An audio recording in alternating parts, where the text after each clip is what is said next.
John and Ellie defied a world that wanted to tear them apart. Their love was born from rebellion, forged in struggle, but built on buried secrets.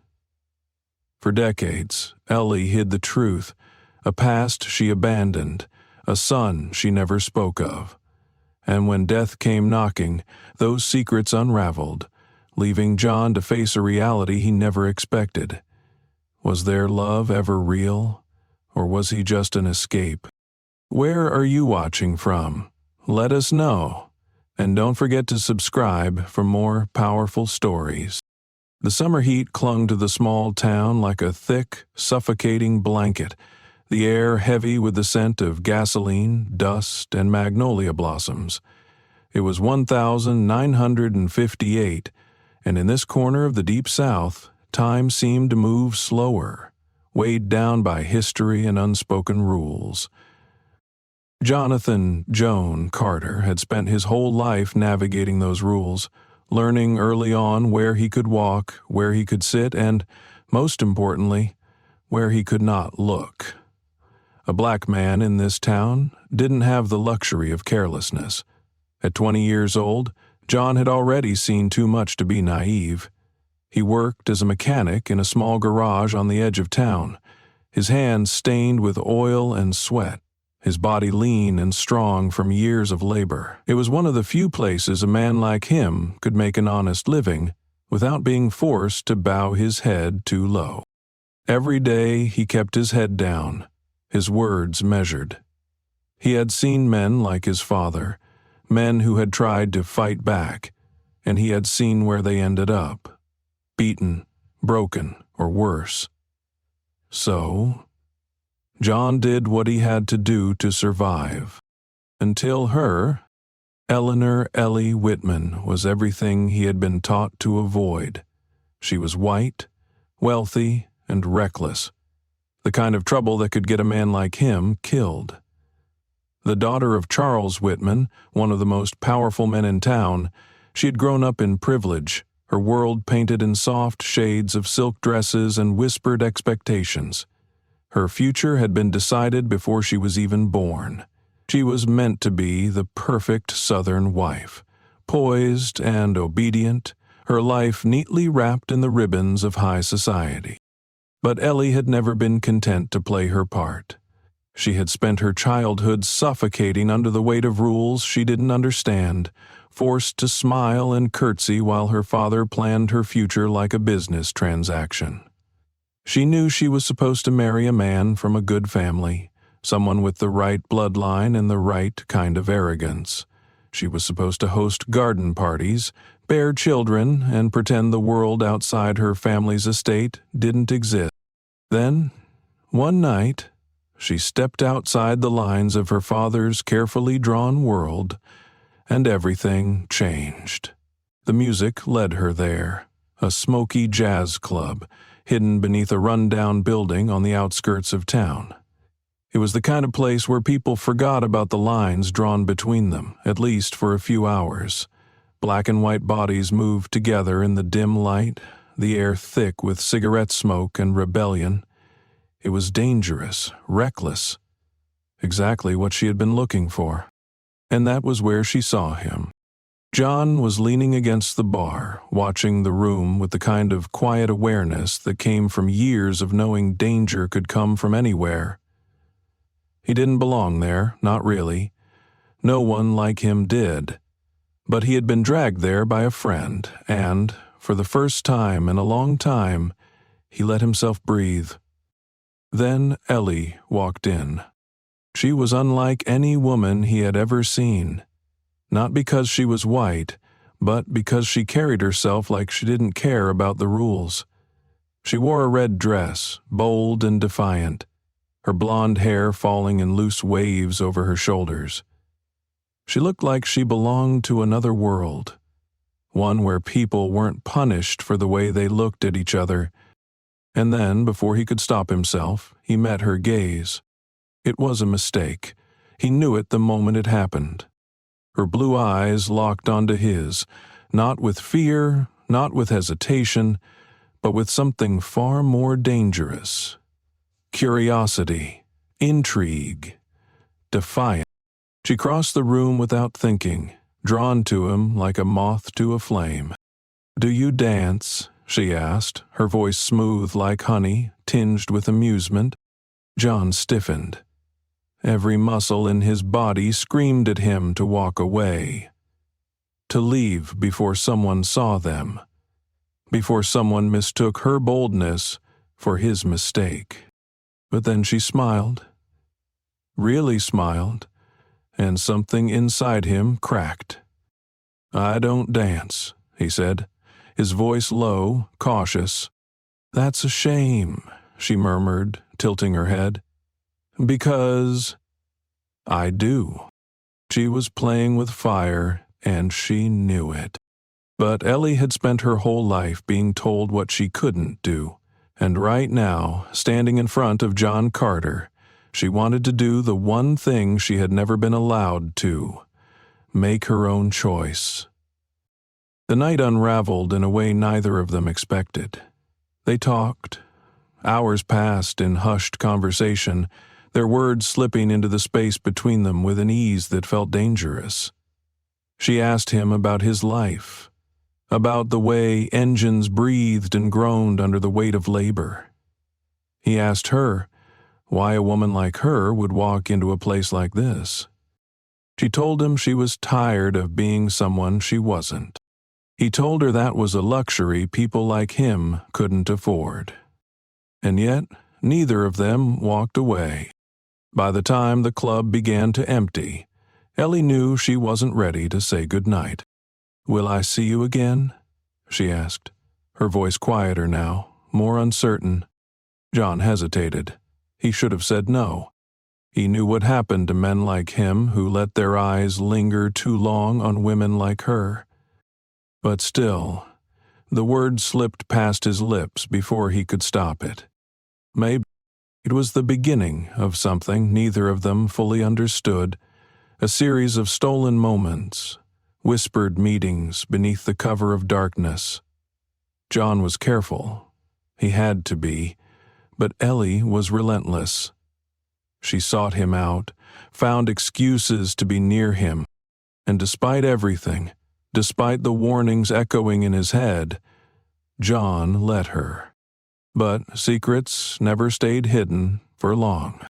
The first time Charles Whitman saw them together, it was a mistake. Ellie had been waiting outside John's garage, her pale skin illuminated by the glow of the street lamp. John had known the second he saw her that she shouldn't be there. Not in the open, not where anyone could see. And then the black car pulled up to the curb. Time seemed to freeze. Charles Whitman stepped out, his expression darkening as his eyes landed on John. For a moment there was silence. A silence so thick, so heavy, it felt like the world itself was holding its breath. Ellie started to speak, but her father silenced her with a look that was colder than the night air. Then, without a word, he grabbed her arm and dragged her away. John didn't move. He knew better. He knew that one wrong move, one step in the wrong direction, could mean his life. The next morning, a note was slipped under the garage door. "Stay away from my daughter." It wasn't a warning. It was a death sentence. John stared at the note for a long time, the words burning into his mind like a brand. It was short, sharp, and final. "Stay away from my daughter." Not a plea, not a suggestion, a command, a threat. The kind of warning that didn't come without weight behind it. He could almost hear Charles Whitman's voice in those words, cold and merciless. The voice of a man who was used to getting what he wanted. John had seen men like him before, men with power, men who wore their hate beneath polished shoes and well-tailored suits, men who didn't need to raise a fist because the world had already been shaped in their favor. And now, one of those men had set his sights on him. John should have listened. He should have burned the note and walked away, let the memory of Eleanor Whitman slip away like smoke. But it was already too late. That night, he worked late at the garage, hands moving over engines, mind heavy with thoughts he didn't want to admit. When he closed up, the town was quiet, the streets bathed in pale moonlight. He told himself he was going home. He told himself he wasn't waiting for her. Then he heard the knock. Ellie stood at the edge of the shadows, her breath coming fast, her eyes wide with something he couldn't quite name. Fear, desperation, defiance. "You shouldn't be here," he said quietly, glancing over her shoulder. The street was empty, but it wouldn't stay that way. "I had to see you," she whispered. John clenched his jaw. "Your father?" "I don't care," she cut in, stepping closer. "John, he locked me in my room. He won't let me out of the house unless I'm with him or my mother. He says I shamed him, that I don't understand what I've done." John exhaled slowly, his pulse pounding against his ribs. "Ellie." "I'm leaving," she said, voice trembling but sure. "I don't care what he says. I don't care what happens. I can't stay there." Joan's heart stopped for a second. Then it started again, harder, faster. "You don't know what you're saying." "Yes, I do." She took another step, close enough now that he could see the tear-streaked determination on her face. "I can't live in that house. I can't pretend to be the person he wants me to be. I don't belong there." John ran a hand over his face, exhaling hard. "And you think you belong with me?" His voice was rougher than he meant it to be, but she didn't flinch. "Yes," she said simply. "I don't know what's waiting for me out there, but I know what's waiting for me if I stay. I know what he'll do to me. He'll marry me off to some man who thinks I'm just another piece of property, and I'll spend the rest of my life trapped." She swallowed hard, reaching for his hand, gripping it like it was the only solid thing left in her world. "But with you, I have a chance. Even if it's dangerous, even if we have nothing, I have a chance." John looked down at their hands, at the contrast of her soft fingers against his calloused ones. His entire life he had been taught not to reach too high, not to want too much. Wanting meant risking. Risking meant losing. But here she was, standing in front of him, asking him to want her. And God help him, he did. He squeezed her hand once before letting go, turning to unlock the garage door. "We need a plan." They left 2 nights later, when the world was asleep and the shadows were deep enough to hide them. Ellie had packed a small bag, barely anything, just a few dresses, some money she had stolen from her father's desk.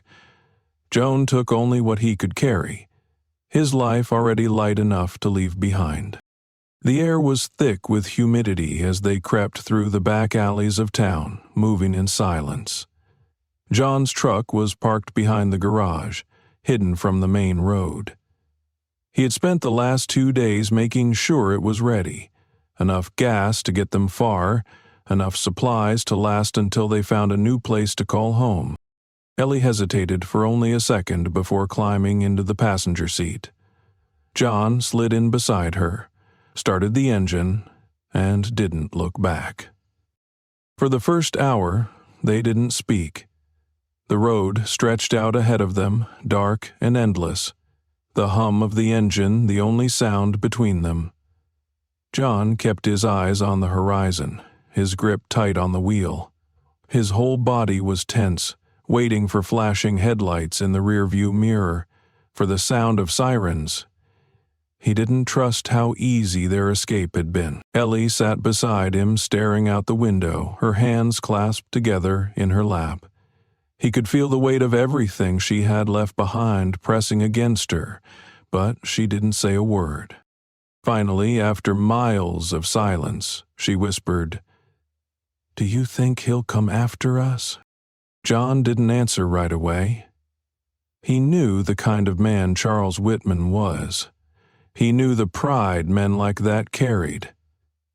The kind that didn't allow them to let go of what they believed was theirs. "Think you'll have a first one day?" "Not stop?" asked John said finally, voice low.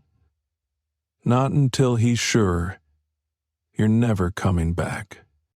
Ellie nodded, as if she had expected the answer.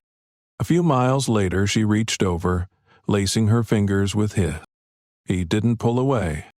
They drove through the night, stopping only for gas, for food, for stolen moments of rest. Every time John closed his eyes, he saw Charles Whitman's face, heard the unspoken promise of violence in his voice. He knew they weren't safe. Not yet. By the time they crossed into Illinois, the world outside the truck had begun to change.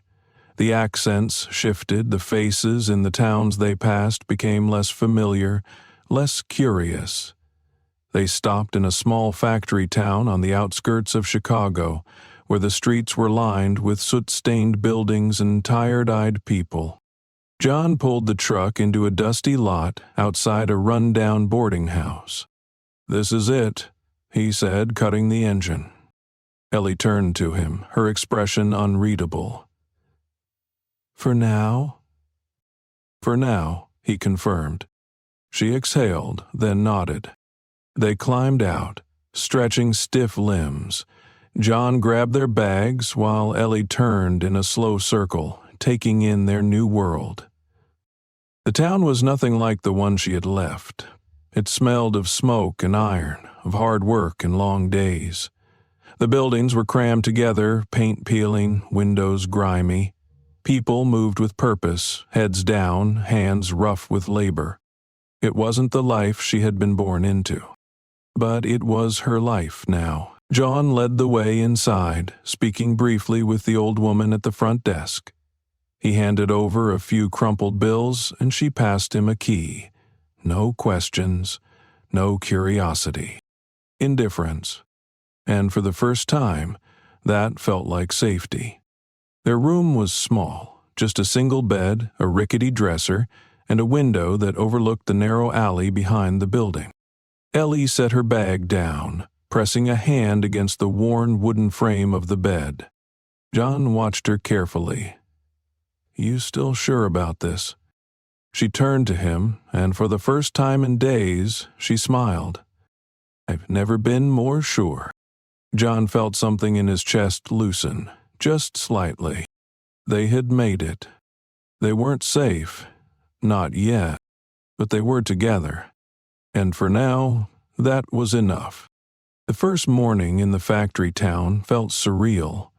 The sun barely touched the horizon when John stirred, the stiffness in his back a reminder of how little space their small bed provided. He turned, his eyes landing on Ellie, still curled beneath the threadbare blanket, her blonde hair a tangled mess against the pillow. For a brief moment she looked peaceful, like she belonged here, like she wasn't running from something. But John knew better. He rose quietly, muscles aching from days of tension. The floorboards creaked beneath his weight as he moved to the tiny window. Outside, the town was already waking. Men in worn coats shuffled toward the steel mill, their boots kicking up dust as they passed. Smoke curled from distant chimneys, the scent of iron and burning coal thick in the air. This wasn't the South. It wasn't home. But it was something new, something different. It was a place where no one cared about a black man standing next to a white woman. At least, not enough to act on it. John hadn't decided if that was a comfort or another kind of danger. Behind him, Ellie stirred. He heard the slow exhale of breath before she spoke, her voice soft and groggy. "Did you sleep?" John didn't answer right away. His hands curled around the windowsill. "A little." She sat up, pulling the blanket around her shoulders. Are we staying here?" John turned to look at her. She had dark circles under her eyes, exhaustion clinging to her like a second skin. But there was something else there, too. Determination. Maybe even hope. He exhaled, crossing the room to sit beside her. "We can't run forever," he admitted. She reached for his hand, tracing the rough calluses with her fingers. "Then we make a life here." John studied her face, searching for hesitation, for regret. He found none. "Yeah," he murmured, "we make a life." The first few weeks were brutal. John found work quickly at the steel mill, a place that cared more about muscle than skin color. It was grueling labor, 12-hour shifts in sweltering heat, the stench of sweat and burning metal clinging to him when he came home. His hands, once only used to fixing cars, became raw from hauling heavy loads, his body pushed beyond exhaustion. Ellie, determined to contribute, took up work as a seamstress in a small shop near the market. The pay was meager, the hours long, but she never complained. She stitched until her fingers bled, smiling through the pain when her employer scolded her for sloppy work. It was nothing like the life she had known, the grand houses, the silk dresses, the careful grooming of a woman meant to be displayed, not worked. But she never once looked back. The people in the town were indifferent, which was both a blessing and a curse. No one welcomed them, but no one chased them out either. The other mill workers kept their distance from John, uncertain what to make of a man who had a white wife. The women in the market looked at Ellie with wary eyes, some with curiosity, others with quiet judgment. They were tolerated, but they were never truly. Money was always tight. Some nights they went to bed hungry. Ellie learned to stretch their rations, making soup from scraps, sewing and resewing their clothes until they were more thread than fabric. John bargained at the market, trading labor for food when he could. But they endured. They fell into a rhythm. Work, home, exhausted sleep, then repeating it all over again. And in between the struggle, there were stolen moments. Nights when John returned from the mill, so tired he could barely stand, but still found the strength to pull Ellie into his arms, pressing his forehead to hers, breathing her in. Mornings when Ellie traced the bruises on his knuckles with gentle fingers, pressing a kiss to his temple before he left for work. It wasn't the life either of them had imagined, but it was theirs. The day Ellie found out she was pregnant, she cried.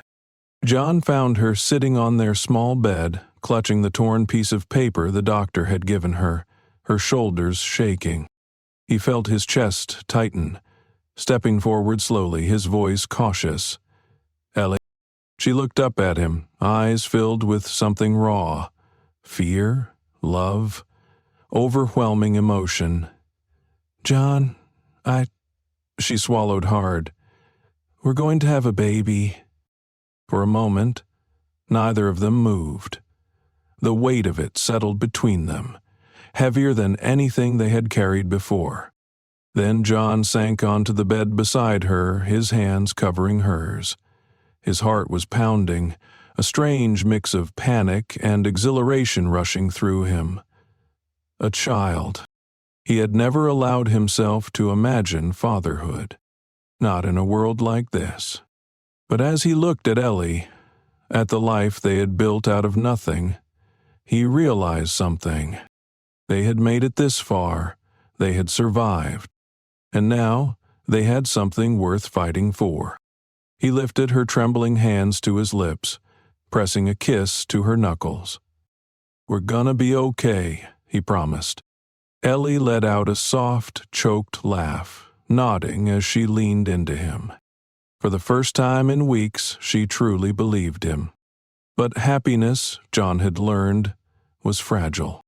It came in quiet moments, in whispered laughter, in the soft touch of Ellie's hand against his cheek, but it was always accompanied by something darker: fear, doubt, the unshakable knowledge that they were living on borrowed time. That truth became undeniable the day the first letter arrived. Ellie found it tucked under their door, a thin white envelope with no return address. Her hands trembled as she picked it up, the sight of her name scrawled in familiar handwriting sending a chill down her spine. She knew before she even opened it. Her father had found her. John came home that night to find her sitting at the table, the letter clenched between her fingers, her face pale. "What is it?" he asked, his stomach twisting. Ellie swallowed, her voice barely above a whisper. "He knows where we are." John's blood ran cold. He crossed the room in 3 long strides, taking the letter from her hands. The words were short. "You do not understand what you have done." No threats, no demands, just a quiet, calculated warning. John felt something dark coil in his chest. "He's trying to scare you," he said, though the weight in his voice made it clear he wasn't sure. Ellie shook her head, pressing her hands to her stomach. "John, what if he takes everything from us?" John's jaw clenched. He had spent his whole life avoiding fights he knew he couldn't win. But this wasn't just his fight anymore. He reached out, resting a steady hand over hers. "We won't let him," he said. But even as the words left his mouth, he wasn't sure he believed them. Because Charles Whitman was not the kind of man who let go of what he believed was his. And John had stolen his daughter. He knew, deep down, that the letter was only the beginning. Ellie couldn't shake the feeling that she was being watched. At first, she told herself it was paranoia, the lingering fear from the letter, the weight of knowing her father had found her. But the feeling didn't go away. It followed her through the streets, through the market, through the cramped seamstress shop where she worked long hours stitching torn fabric. John had told her not to worry, but she knew better. One afternoon, as she left the market with a sack of potatoes slung over her arm, she caught a glimpse of him. A man. Standing at the edge of the street, dressed in a dark suit, his hands tucked into his pockets. He wasn't buying anything. He wasn't speaking to anyone. He was just there, watching. Her heart slammed against her ribs. She turned sharply, quickening her pace, her breath coming faster. She didn't look back until she reached the boarding house, and when she did, he was gone. That night, she didn't tell John. She knew what he would say. "You're imagining things, Ellie. You're scared." She was scared. But that didn't mean she was wrong. The second letter came 2 weeks later. It wasn't from her father. The handwriting was different, sharp and unfamiliar. Only one sentence. "I know who you are." Ellie's hands shook as she read the words, bile rising in her throat. She stared at the paper for a long time, her fingers curling around it, her breathing shallow. This wasn't just about her father anymore. Someone else knew. Someone knew about him.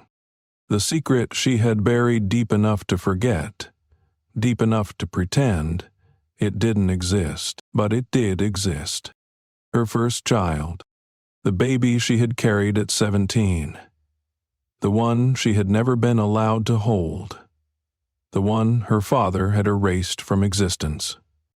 She had spent years convincing herself that it had been for the best, that the child had been given a life better than she could have provided. But now, someone knew. Someone was bringing it back. And for the first time in years, the guilt came crashing down like a tidal wave. She barely slept that night. She lay in bed beside John, staring at the ceiling, her body stiff as stone. The weight of the secret pressed against her, suffocating. John stirred beside her, shifting in his sleep, his arm draping across her waist. He didn't know. He didn't know that before she had chosen him, before she had run away, before she had become Ellie Carter, she had been someone else. She had been a girl who had let fear decide her fate. She had been a girl who had given up her child without a fight. And now, that past had come knocking. She squeezed her eyes shut, biting her lip so hard she tasted blood. She couldn't tell John. Not now. Not when everything was already so fragile. So instead, she buried it deeper. She told herself it was nothing, just another scare tactic, just another ghost from a life she no longer lived.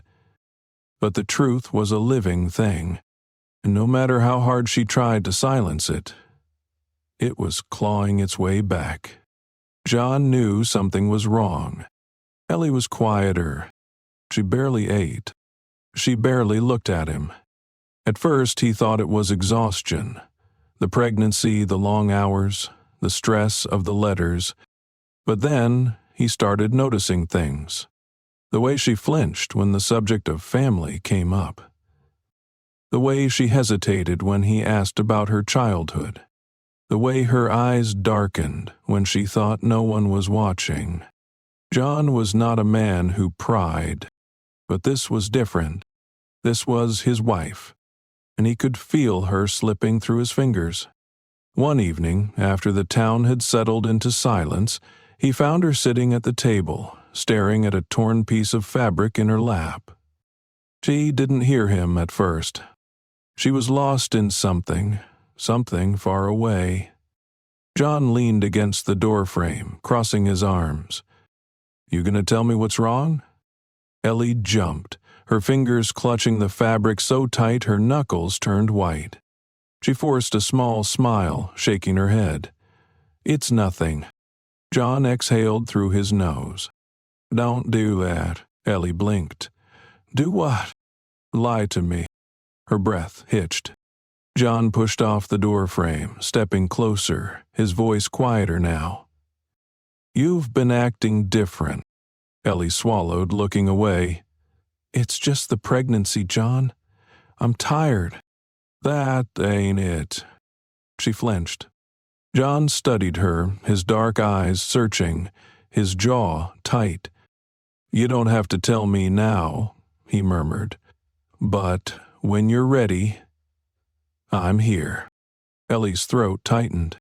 She nodded, forcing another smile. "I know." But she wasn't ready, and she didn't know if she ever would be. 3 days later, John found the letter. He hadn't meant to. He was looking for a clean shirt when his fingers brushed against the crumpled paper at the bottom of her dresser drawer. He pulled it out, smoothing the wrinkles, his eyes scanning the words. "I know who you are." John's breath stalled. His pulse pounded in his ears. He read it again, and again. His mind raced. Who was this from? What did it mean? Then realization struck. This wasn't about her father. This was about something else. Something Ellie hadn't told him. Something she had been running from. John's hands curled around the paper, his chest tightening. He had always known there were pieces of her past she kept locked away. But he had never expected this. And now he had to know. He had to hear it from her. That night, he didn't wait for her to speak first. He sat at the table, the letter in front of him. Ellie froze when she saw it. Her face drained of color, her hand instinctively moving to her stomach, as if shielding the child growing inside her. John's voice was calm, too calm. "You want to tell me what this is?" Ellie's lips parted, but no words came. John's fingers tapped against the letter. "I've never pushed you about your past," he said, his voice steady. I've never asked questions you didn't want to answer." He exhaled sharply, shaking his head. "But this ain't small, Ellie. Someone out there knows something, and you've been keeping it from me." Ellie swallowed hard. Her hands trembled. John leaned forward. "Who are they talking about?" She opened her mouth, then closed it. John's jaw clenched. "Ellie?" Her voice came out hoarse. "I had a child." John's breath stalled. Ellie blinked rapidly, her eyes wet. "Before I met you. Before I ran. I was 17. My father, he made me give him away." John stared at her. His mind struggled to catch up.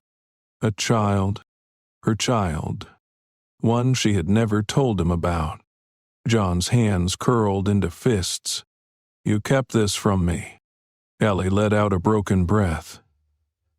"John, you kept this from me." She flinched. John stood abruptly, his chair scraping against the floor. He turned away, hands on his hips, his body rigid. Ellie wiped at her eyes, her voice barely above a whisper. "I was scared." John closed his eyes. For the first time in their marriage, he didn't know if he truly knew his wife at all. John didn't speak to her that night. After Ellie's confession, he had stood there for what felt like an eternity, his back turned, his breaths slow and heavy, as if he was trying to contain something that wanted to break free. She had waited for him to say something, anything, but instead he walked past her, out the door, and didn't come back until long after the town had gone to sleep. She heard his footsteps in the dark, the quiet creak of the floorboards as he lay down beside her. But there was distance between them now, a space in the bed that felt wider than the ocean. And for the first time since she had left home, Ellie was truly afraid. Not of her father, not of the man watching her from the streets, but of losing John.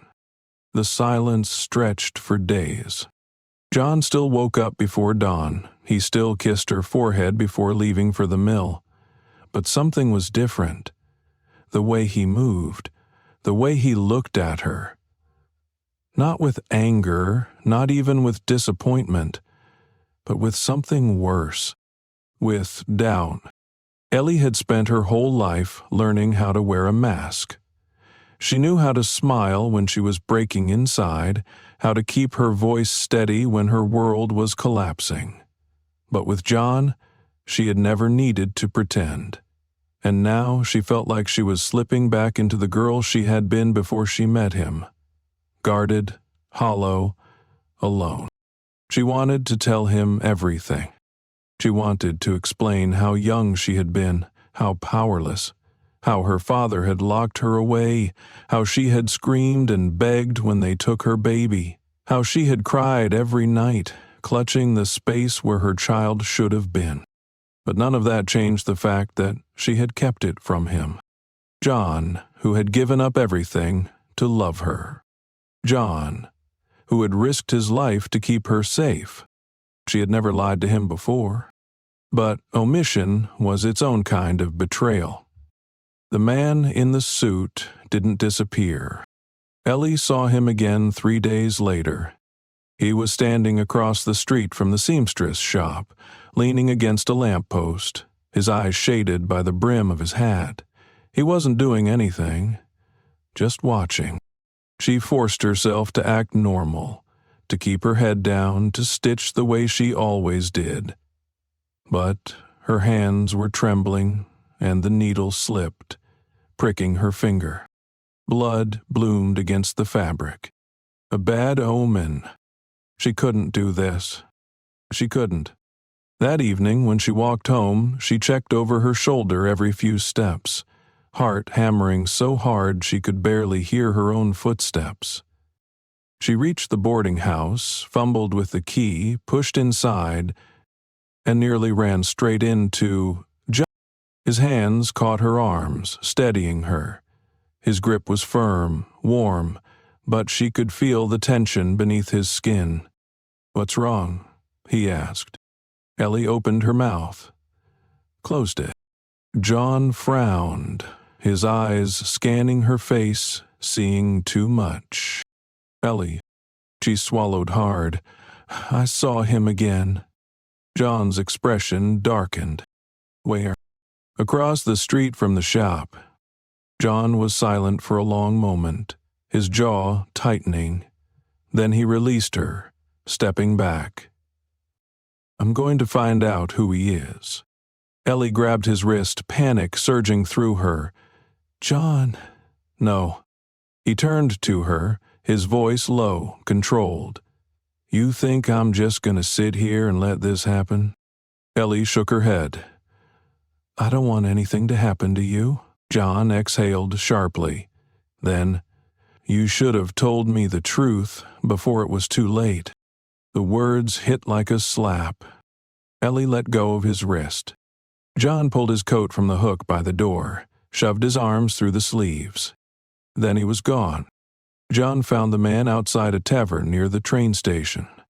The stranger was lighting a cigarette, his expression calm, like he wasn't standing in the middle of someone else's nightmare.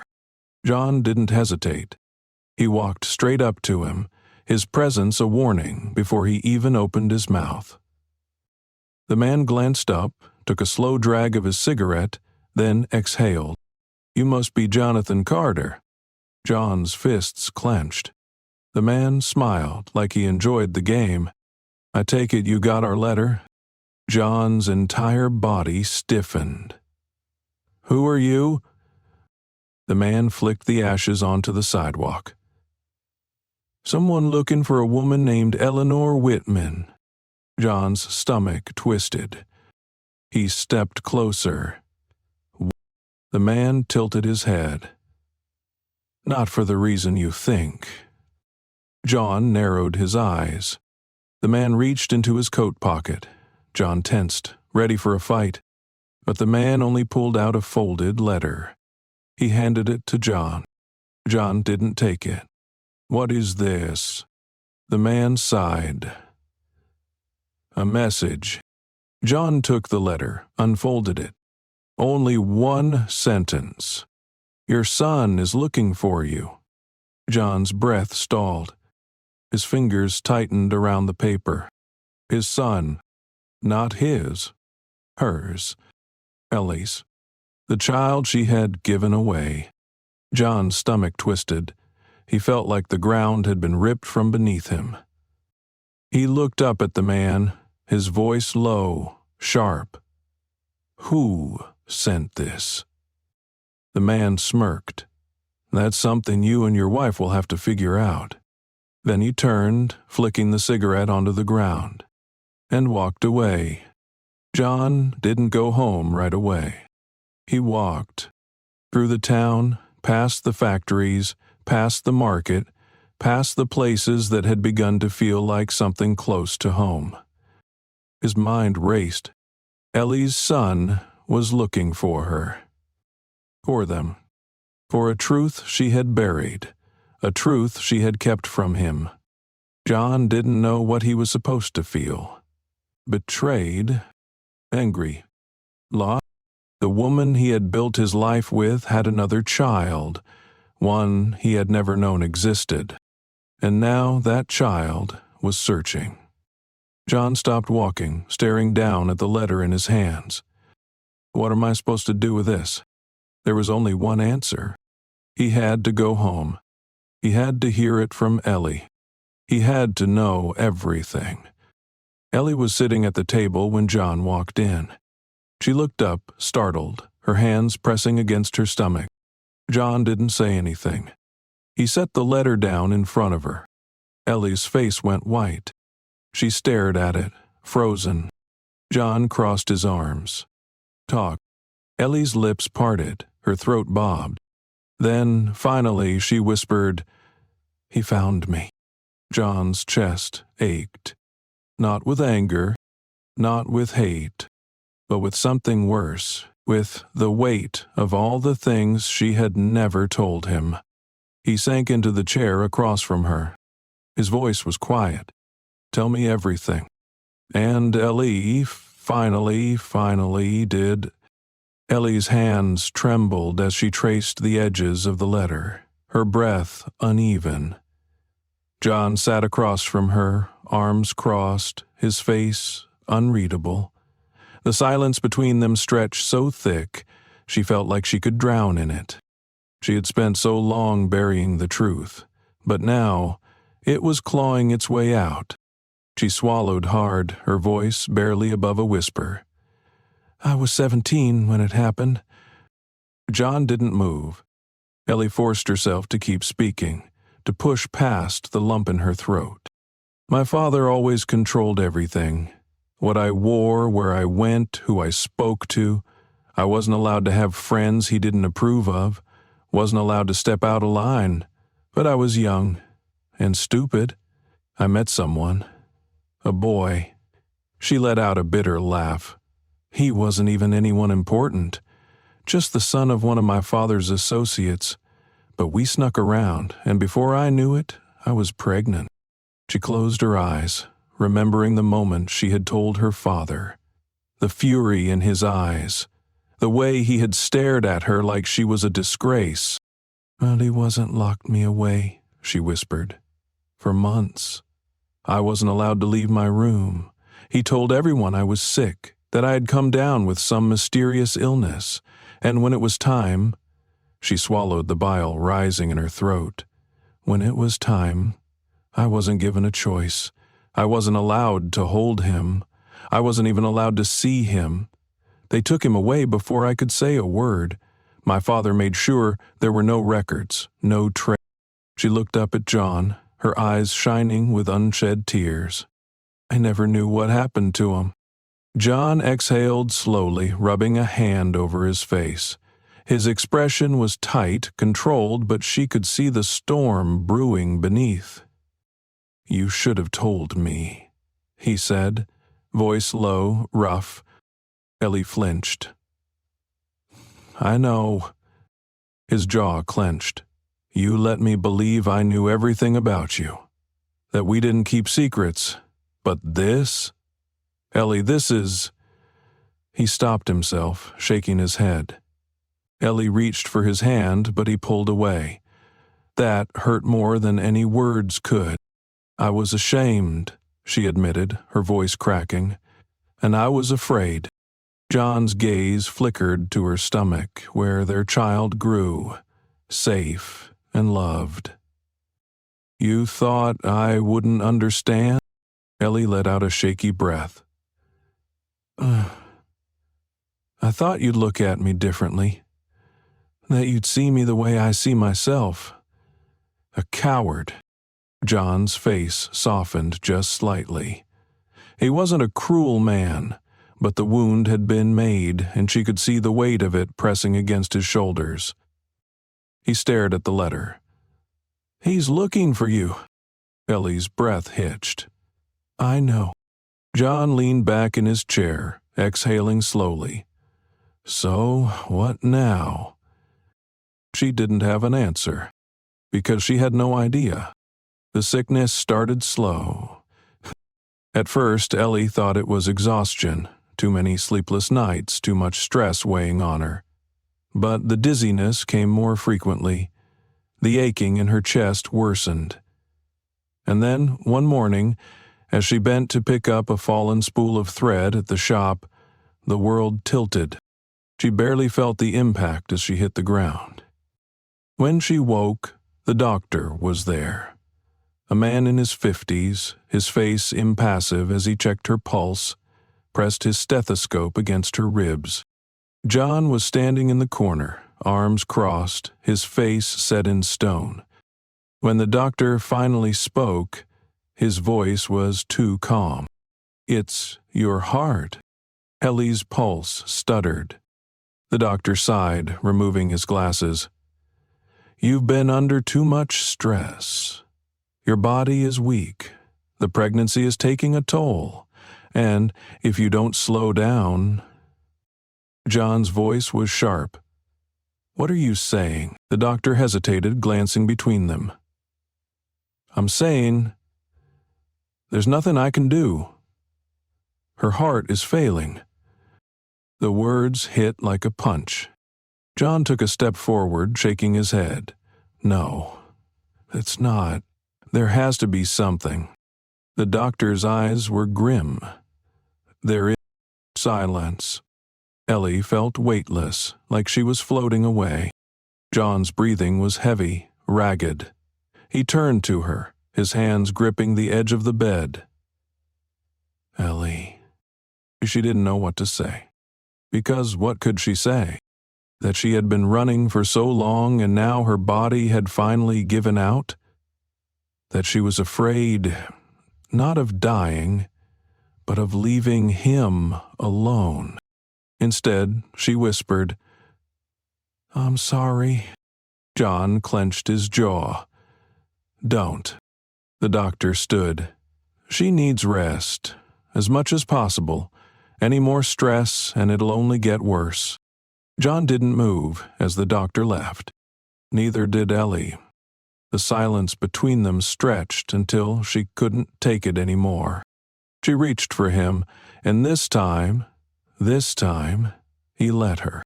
The days blurred together after that. John took care of her.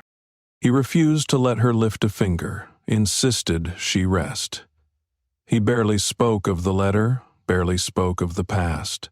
He focused only on her. But she knew what he wasn't saying. She saw it in the way he watched her when he thought she wasn't looking.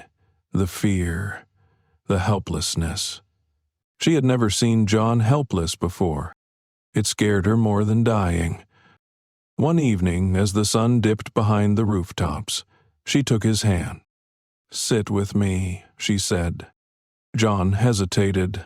Then he sank onto the edge of the bed. Ellie traced his fingers, memorizing them. "I need to tell you something." John's throat bobbed. "Ellie, I married you because I was scared." He stiffened. She swallowed hard, forcing herself to go on. "I married you because I knew my father would never let me live my own life. I knew if I stayed, he would sell me off to some rich man, and I'd spend the rest of my days pretending I was happy." She let out a breath. "You weren't my choice, John. You were my escape." John's hand jerked in hers, but she held on tighter. But that changed. She reached up, cupping his face, her fingers tracing the roughness of his jaw. "I fell in love with you," she whispered. "More than I ever thought I could love anyone." John's face crumpled. "I need you to know that," she said, her voice breaking, "before it's too late." John closed his eyes. When he opened them, his gaze burned into hers. "I don't care how we started," he said, his voice rough. "I don't care about the past. I care about you, and I'm not letting you go." Ellie's heart ached. Physically, emotionally. She pressed her forehead to his. "I love you." John's hands curled around her waist, his grip desperate, fierce. "I love you too," and for the first time in weeks, she let herself believe that maybe, just maybe, love was enough. John sat at the small wooden table, staring at the letter in front of him. The ink had begun to fade. The edges of the paper frayed from being folded and unfolded too many times. "Your son is looking for you." 5 words, nothing more. And yet, they had shattered everything. Ellie was asleep in the bed, her breathing shallow, her body frail against the dim candlelight. The doctor's words echoed in his mind. Her heart is failing. It didn't feel real. She had always been so stubborn, so determined. The woman who had defied her father, who had run away in the dead of night, who had built a life from nothing. She wasn't supposed to be this fragile. John clenched his jaw. He had spent his whole life fighting battles he knew he couldn't win. But this was different. Because now, no matter how hard he fought, he was going to lose her. His hands curled into fists as he exhaled slowly. He had thought he knew his wife, thought they had no secrets. But now, as he stared at the letter, he realized how wrong he had been. Ellie had carried a life before him, a child before him, and that child was out there, looking for answers. John didn't know what to do with that. For days he wrestled with it. He barely spoke, barely slept. He still went to the mill, still came home, still cared for Ellie. But the letter haunted him, whispering to him in the quiet moments, when everything else was still. He wanted to burn it. He wanted to pretend it didn't exist. But every time he looked at Ellie, pale, weak, fading, he knew he couldn't, because soon she wouldn't be here. And if he didn't do something, the past she had buried would be lost forever. One morning, before the sun had fully risen, John made his decision. He stood outside the post office, the letter clutched in his hand, his pulse a steady, deliberate beat. He didn't know who had sent it. He didn't know where to start. But he knew one thing. If there was even a chance that Ellie's son was out there, if there was even a chance that he wanted to know the truth, then John had to find him. Not just for Ellie, but for himself. Because no matter how much it hurt, the boy had the right to know. He stepped inside, the smell of ink and paper filling his lungs. The clerk barely looked up as John approached the counter. "I need to send a letter," John said, his voice steady. The clerk slid a sheet of paper toward him. John picked up the pen, hesitated for only a second, then began to write. The letter arrived 2 weeks later. John was sitting beside Ellie, brushing a damp cloth over her forehead, when he heard the knock at the door. His stomach clenched. He stood slowly, casting one last glance at Ellie before making his way to the door. When he opened it, the world seemed to stop. A young man stood there, tall and broad-shouldered, his dark hair curling at the edges, his blue eyes sharp and questioning. John's breath stalled, because he knew those eyes.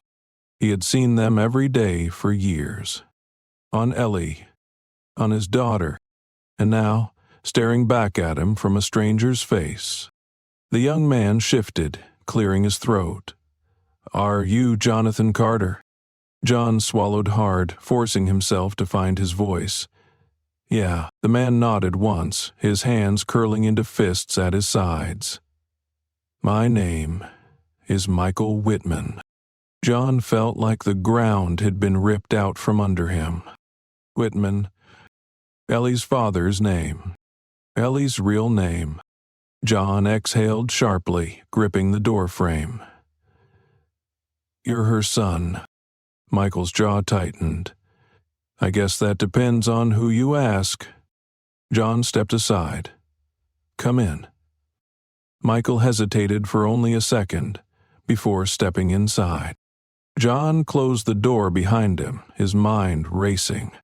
For a long moment, neither of them spoke. Then, finally, Michael exhaled. "She's here." John nodded. Michael's throat bobbed. "I need to see her." John studied him carefully. "Why now?" Michael let out a slow breath, running a hand through his hair.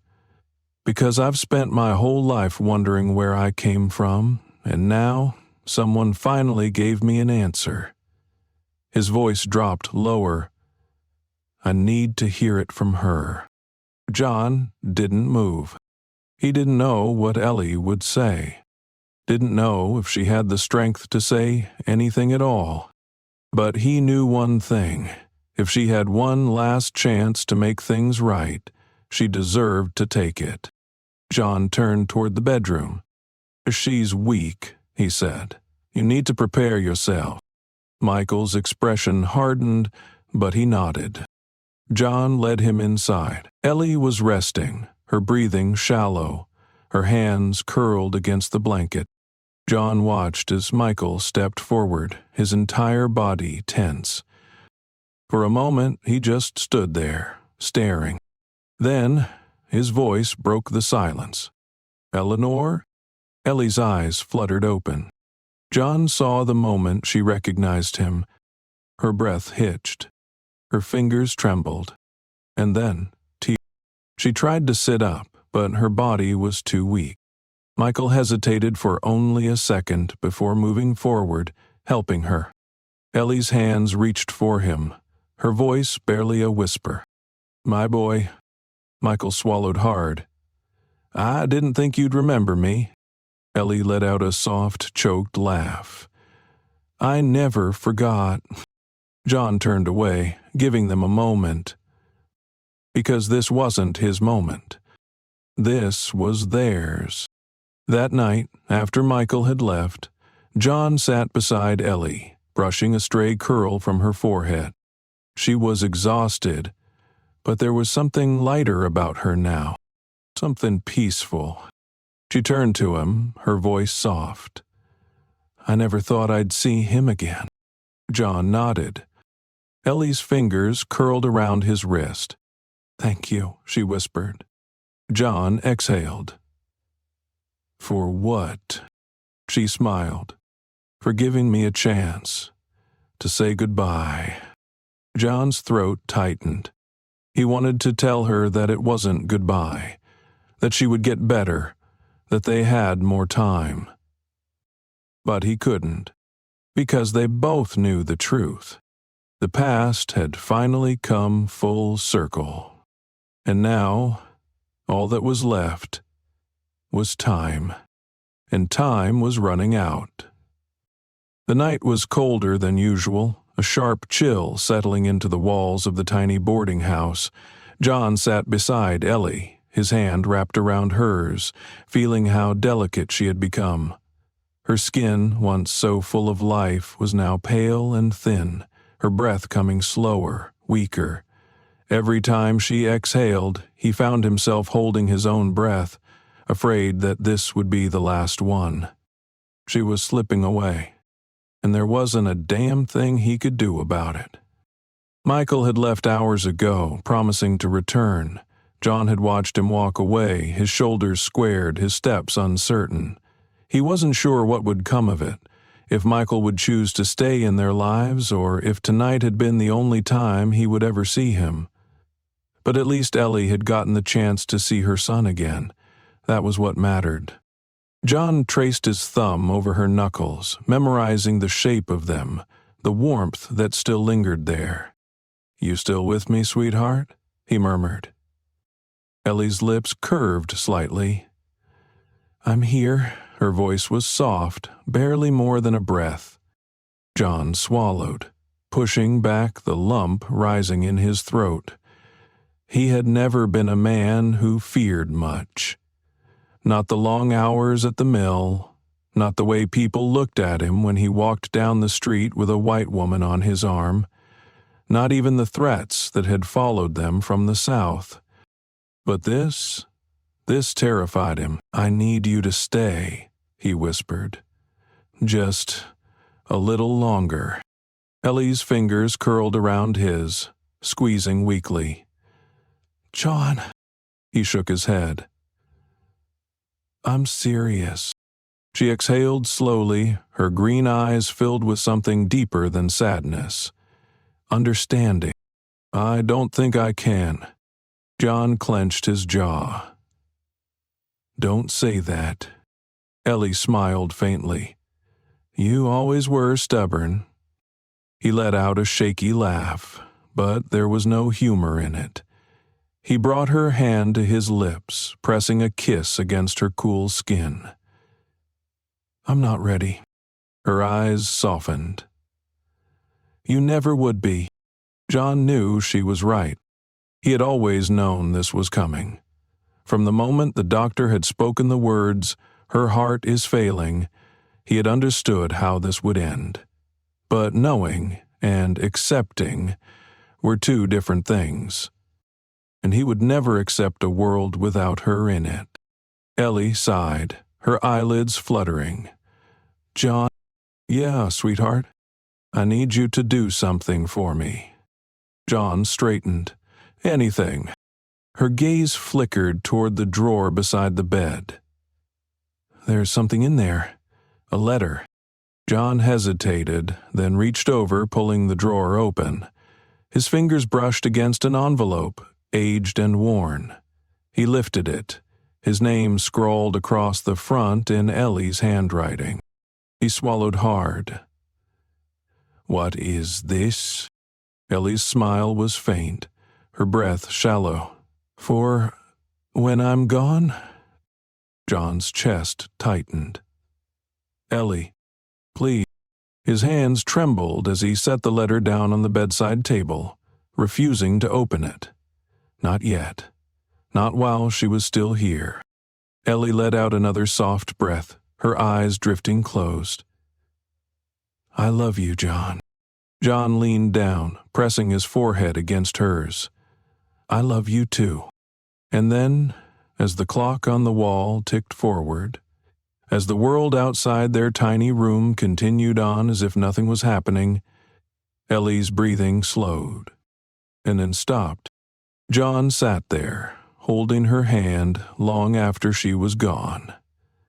The silence in the room was deafening. He didn't cry, not at first. Instead, he just sat there, staring at the woman he had loved more than anything, feeling the weight of her absence settle over him like a heavy, suffocating blanket. The world felt different now, emptier. He was alone, for the first time in his life, truly, utterly alone. The funeral was small, just a handful of people from the town, the women Ellie had worked with, the men John had spent years breaking his back beside.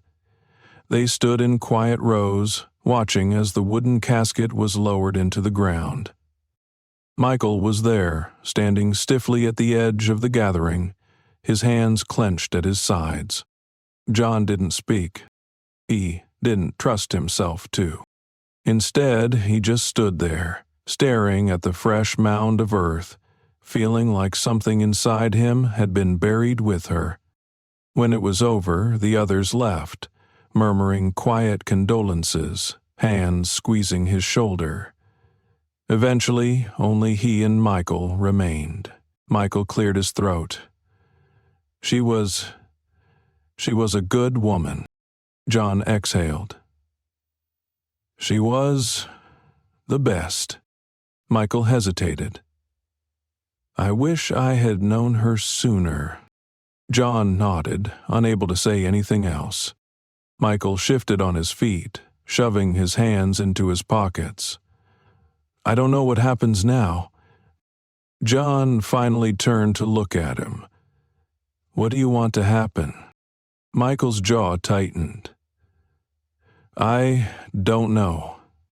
John studied him for a long moment, then reached into his coat pocket, pulling out Ellie's letter. Michael's gaze flickered to it. "What's that?" John swallowed hard. "Something she left for me." Michael hesitated. "Are you going to open it?" John looked down at the envelope. Then, slowly, he tore it open. Ellie's handwriting stared back at him, delicate and familiar. "My love, if you're reading this, then I'm gone. And I know you're sitting there, holding this letter, feeling angry and lost. I wish I could take that from you. I wish I could stay. But life doesn't always give us what we want, does it? You were never my escape, John. I know I told you that once, but it wasn't true. You were my choice, my best choice. And if I could do it all over again, I would still choose you. But now, I need you to do something for me. I need you to live. I need you to wake up every morning and keep going. Not because it's easy, not because it won't hurt, but because you have so much more life left to live, and you deserve to live it. Take care of our children, take care of yourself. And if Michael wants to be in your life, let him. I love you, John, now and always. Ellie. John let out a slow, unsteady breath, his fingers tightening around the paper. He looked up at Michael, at the young man standing in front of him, uncertain and searching. Ellie had given him one last gift, and John wasn't going to waste it. He folded the letter carefully, tucking it back into his pocket. Then he met Michael's gaze. "Come on," he said quietly. "Let's go home." And for the first time in weeks, John felt like maybe, just maybe, he wasn't alone after all. Thank you for staying until the very end of this story. It's not just a tale of love and loss, but a reflection of the choices we make, the truths we carry, and the weight of the past we sometimes try to bury. If there's one lesson to take from Ellie and John's journey, it's this: love is never perfect, but it is real. It is built in the quiet moments, in the sacrifices, in the willingness to forgive. And sometimes, the hardest thing we can do is let go of the past and choose to keep living. Life is fragile, time is fleeting, the people we love won't always be here, and the words left unspoken will haunt us more than the ones we regret saying. So, if you've been waiting to reach out to someone, to mend something broken, to speak a truth you've been too afraid to say, do it now. Because tomorrow is never promised. Where are you watching from? Let us know in the comments. We love hearing from you. And if this story moved you, don't forget to subscribe for more. There are many more stories to tell, and we'd love to share them with you. See you in the next one.